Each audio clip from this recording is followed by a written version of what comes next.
கல்வித்துறையில் வந்திருக்க முக்கியமான தகவல்களை இந்த ஒரு வீடியோவின் வாயிலாக நம்ம பார்க்கலாம்.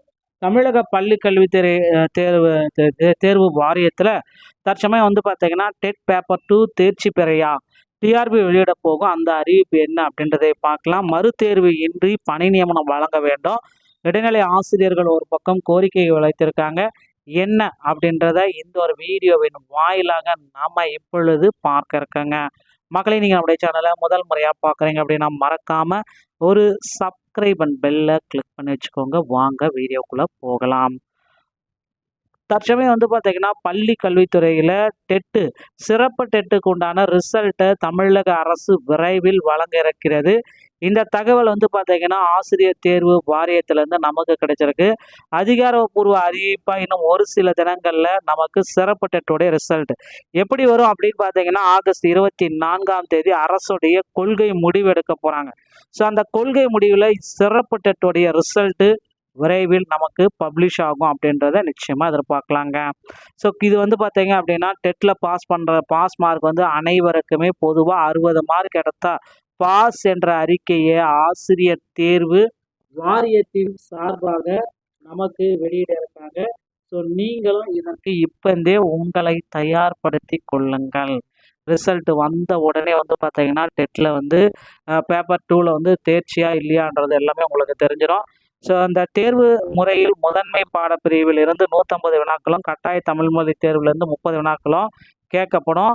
ஆசிரியர் தேர்வு வாரியத்தில் தமிழ்நாட்டு அரசு பள்ளிகளுக்கு இடையேயான இடைநிலை பட்டதாரி முதுகலை ஆசிரியர்கள் மற்றும் உடற்கல்வி, தையல், ஓவியம் உள்ளிட்ட சிறப்பு ஆசிரியர்கள் ஆசிரியர் தேர்வு வாரியத்தின் மூலமாகவே தேர்வு செய்யப்படுகின்றனர். இது தவிர வட்டார கல்வி அலுவலர்கள், ஆசிரியர் பயிற்சி நிறுவனங்கள், விரிவுரையாளர்கள், அரசு கல்லூரி, பாலிடெக்னிக் உதவி பேராசிரியர்கள் பணி நியமனமும் தேர்வு வாரியத்தின் வழியிலேயே நடைபெறுகிறது. கடந்த 2024ஆம் ஆண்டு ஜனவரி மாதம் நடைபெற்ற தேர்வின் மூலம் 2582 பட்டதாரி ஆசிரியர்கள் தேர்வு செய்யப்பட்டிருக்காங்க.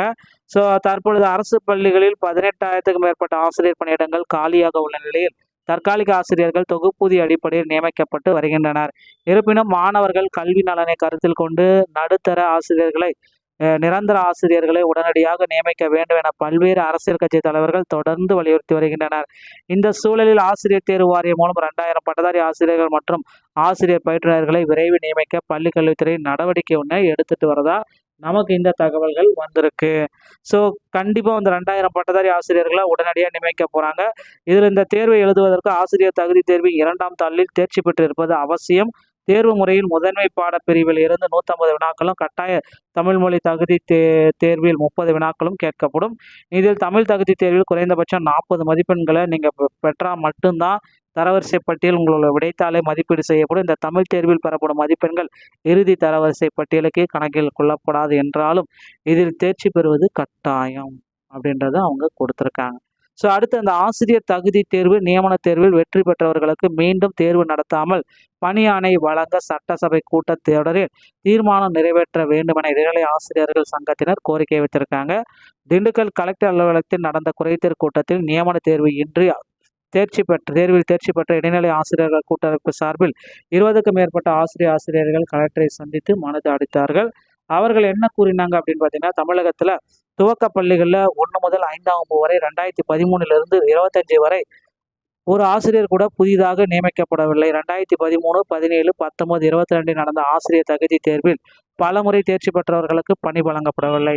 18 வெளியிடப்பட்ட அரசாணைப்படி தகுதி தேர்வு நியமன தேர்வில் தேர்ச்சி பெற்றால் மட்டும்தான் ஆசிரியர் பணி நியமனம் என்று அறிவிக்கப்பட்டது. அதைத் தொடர்ந்து 6 ஆண்டுகள் நியமன தேர்வு நடக்கவில்லை. இந்த நிலையில் 2021 730 பணியிடங்களும், 22 3987 பணியிடங்களுக்கும் தேர்வு நடத்தப்பட்டது. 2023 6550 பணியிடங்கள் அறிவிக்கப்பட்ட போது பணி நியமனம் சரிவர நடக்கவில்லை. 2024 மிக குறைந்த பணியிடங்களுக்கு நியமன தேர்வு நடந்தது. இதற்கிடையே அரசாணைக்கு முரணாக தற்காலிக ஆசிரியர்கள் பலர் பணியமர்த்தப்பட்டிருக்காங்க. ஆசிரியர் தேர்வு வாரியத்தின் அலட்சியத்தால் கடந்த 14 ஆண்டுகளாக 21,515 ஆசிரியர்கள் அரசு பணிக்காக இப்போ காத்துட்டு இருக்காங்க. அவர்களின் வாழ்க்கை கேள்விக்குறியாகி உள்ளது. இதில் 18,000க்கும் மேற்பட்ட பெண்கள் மற்றும் 40 வயதை கடந்த நிலையில் ஆசிரியர்கள் மீண்டும் தேர்வு எழுத வைப்பது சமூக நீதிக்கும் அரசியல் அமைப்புக்கும் எதிரானது. எனவே இந்த சட்டசபை கூட்டத்தொடரில் தகுதி தேர்வு நியமன தேர்வில் தேர்ச்சி பெற்ற அனைத்து இடைநிலை ஆசிரியர்களுக்கும் மறுதேர்வு இல்லாமல் பெற்ற மதிப்பெண் அடிப்படையிலேயே பணியாணை வழங்குங்க அப்படின்றத ஒரு புதிய அரசாணை பிறப்பிக்கும் தீர்மானத்தை கொண்டு வரணும் அப்படின்னு கோரிக்கை வச்சுருக்காங்க. என்ன அப்படின்றத நம்ம இன்னும் ஒரு சில தினங்களில் பார்க்கலாம். டெட்டு பேப்பர் 2 பேப்பர் 1 மற்றும் பேப்பர் 2 சிறப்பு டெட்டுடைய ரிசல்ட்டு இன்னும் ஒரு சில தினங்களில் நமக்கு கிடைக்கிறோம். கொள்கை முடிவு ஆகஸ்ட் 24க்குள்ளார இதோடைய ரிசல்ட்டை நம்ம எதிர்பார்க்கலாங்க. டிஆர்பி மற்றும் பள்ளிக்கல்வித்துறை சம்பந்தமான செய்திகள் அனைத்தையும் உடனுக்குடன் பெற நீங்கள் நம்முடைய சேனலோட இணைந்திருங்கள். நன்றி, வணக்கம், தேங்க்யூ.